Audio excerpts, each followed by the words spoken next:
আজকের গল্প আলো বাবু। রচনা বনফুল। সবাই তাকে আলু বাবু বলতো, কিন্তু তার আসল নাম আলো। চেহারা অবশ্য নামের উপযুক্ত নয়। গায়ের রং কুচকুচে কালো, মুখটি বেগুন পোড়ার মতো, তার উপর কালো গোঁফদাড়ি, যুগ্ম ভ্রু, মাথায় ঘাড় পর্যন্ত লম্বা বাবড়ি চুল, গলায় তুলসীর মালা, সেটিও কালো হয়ে গেছে। পরনের থানখানি অবশ্য ধপধপে সাদা, গায়ের চাদরখানিও সাদা। আলুথালু জামা গায়ে দিতেন না, জুতোও পরতেন না। একদিন সকালে আমার বৈঠকখানায় ঢুকে নমস্কার করে কাঁচুমাচু হয়ে দাঁড়িয়ে রইলেন। সেই দিনই প্রথম দেখলাম তাকে। কি চাই আপনার? অনুগ্রহ করে একটু সাহায্য করবেন আমাকে। সাহায্য প্রার্থী অনেক আসে, অধিকাংশ লোকই টাকা চায়। ভাবলাম ইনিও বোধহয় সেই দলের। মনে মনে একটু বিরক্ত হলাম, কিন্তু মুখ ফুটে বিরক্তি প্রকাশ করতে পারলাম না। বরং বললাম, অসম্ভব না হলে নিশ্চয়ই করব, বলুন কি করতে হবে। তার বাঁ হাতে একটি ছোট থলি ছিল, তার ভিতর হাত ঢুকিয়ে তিনি একটি ছোট পাখির ছানা বার করলেন। একটা ছোড়া এই পাখির ছানাটার পায়ে দড়ি বেঁধে টেনে টেনে নিয়ে বেড়াচ্ছিল। আমি 2 আনা পয়সা দিয়ে বাচ্চাটা নিয়ে নিয়েছি তার কাছ থেকে। মনে হচ্ছে এর পায়ে লেগেছে। পায়ে দড়ি বেঁধে টেনে নিয়ে বেড়াচ্ছিল কি না একটু দেখবেন দয়া করে। শুনেছি আপনি বড় ডাক্তার। দেখলাম পাখির ছানাটিকে পায়ে সত্যিই লেগেছিল। টিংচার আয়োডিন লাগিয়ে বেঁধে দিলাম। কি করবেন এটাকে নিয়ে? পুষবেন? না, ভালো হলে ছেড়ে দেব। জীবন্ত কোনো জিনিস পোষবার সামর্থ্য নেই আমার। ইচ্ছে করে খুব, কিন্তু পয়সা নেই। সেই জন্যে বিয়েও করিনি। কুণ্ঠিত দৃষ্টি তুলে একটু হেসে চাইলেন আমার দিকে। ও, এর আগে তো দেখিনি আপনাকে। কোথায় থাকেন? অবিনাশ বাবুর বাড়িতে। দিন 7 হলো এসেছি। আর একবার কুণ্ঠিত দৃষ্টি তুলে চাইলেন। অবিনাশ বাবু এখানকার নামজাদা উকিল একজন। অবিনাশ বাবুদের সঙ্গে আত্মীয়তা আছে বুঝি? না, তেমন কিছু নয়। আমার এক দূর সম্পর্কের ভাগ্নির বন্ধুর শ্বশুর উনি। আসলে লোক খুব ভালো, তাই দয়া করে থাকতে দিয়েছেন। আলোবাবু পাখির ছানাটি নিয়ে চলে গেলেন। দিন কয়েক পরে অবিনাশবাবুর বাড়ি যেতে হয়েছিল। সেখানে আলোবাবুর সঙ্গে আবার দেখা হয়ে গেল। দেখলাম তিনি একটি দিশি কুকুরের বাচ্চার পরিচর্যায় নিযুক্ত হয়ে আছেন। আমাকে দেখেই একমুখ হেসে বললেন, বিনুবাবুর কুকুর এটি। কুকুর পোষার শখ আছে, কিন্তু সেবা করতে জানেন না। 2 চোখে এতক্ষণ পিছুটি ভর্তি ছিল। তুলো ভিজিয়ে পরিষ্কার করলুম। আর কুকুরকে সারাক্ষণ বেঁধে রাখলে কি চলে? ওদের সঙ্গে খেলা করতে হয়। কুকুরটার দিকে চেয়ে তার মুখের সামনে টুসকি দিতে লাগলেন। ল্যাজ নেড়ে নেড়ে খেলা করতে লাগলো কুকুরটা। বিনু অবিনাশের ছেলে, বয়স 10 বছর। অবিনাশ বাবুর সঙ্গে দেখা হলো একটু পরে। বললাম, আপনার এই আলোবাবু লোকটি তো অদ্ভুত ধরনের মনে হচ্ছে। হ্যাঁ, অদ্ভুতই। স্নেহের কাঙাল বেচারা, গরিবও খুব। আপনার সঙ্গে আলাপ হয়েছে নাকি?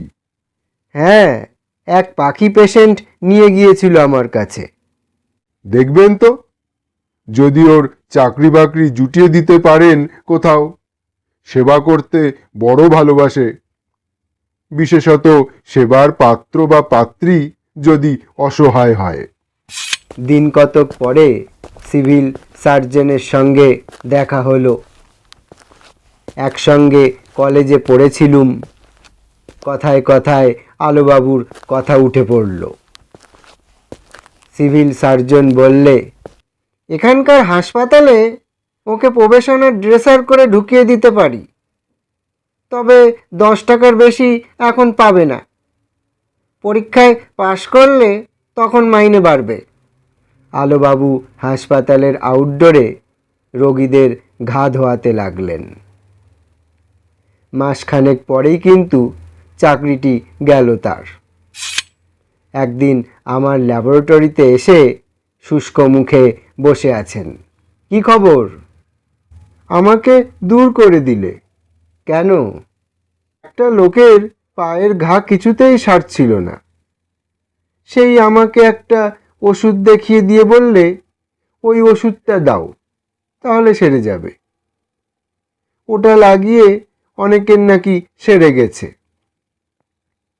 দিলুম ওষুধটা লাগিয়ে। প্রায় সঙ্গে সঙ্গে লোকটা চিৎকার শুরু করে দিলে।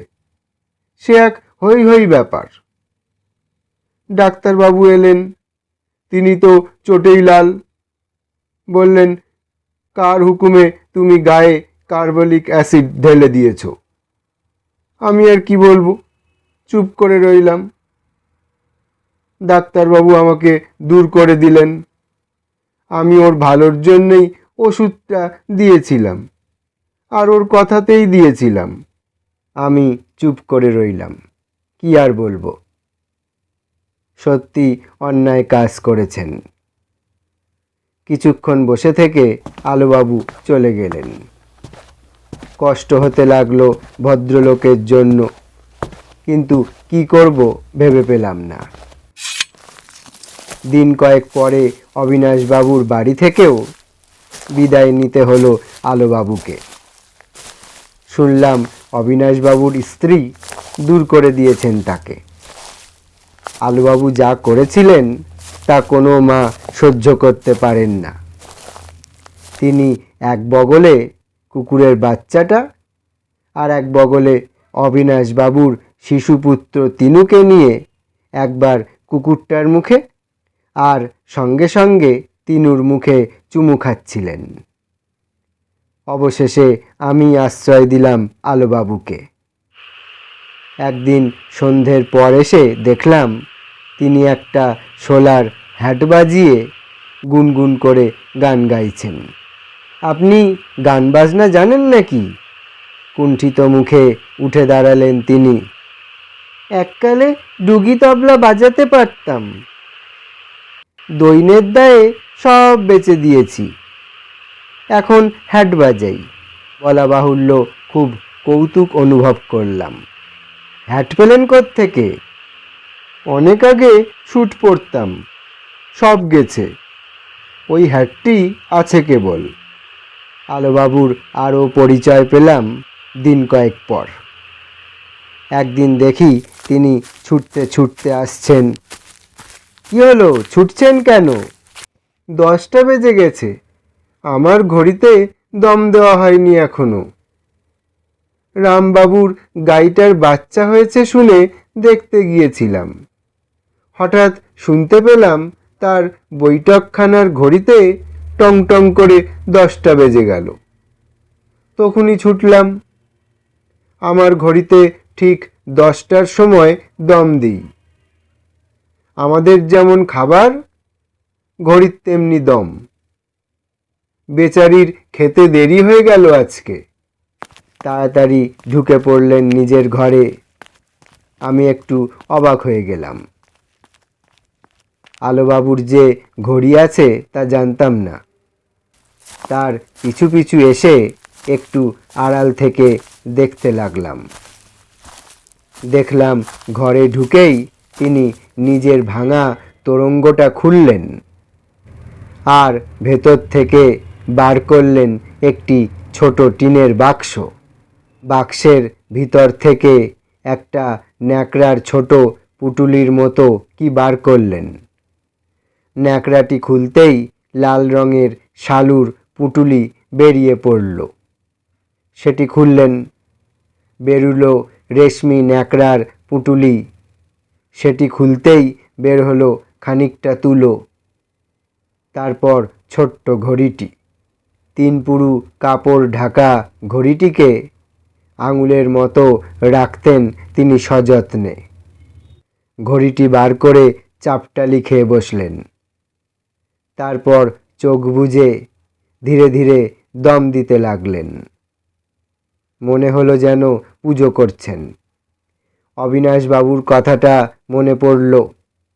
স্নেহের কাঙাল বেচারা, জীবনে কিন্তু ভালোবাসার সুযোগ পাচ্ছে না কোথাও। সব স্নেহ তাই উজাড় করে দিয়েছে বোধহয় ঘড়িটির উপর।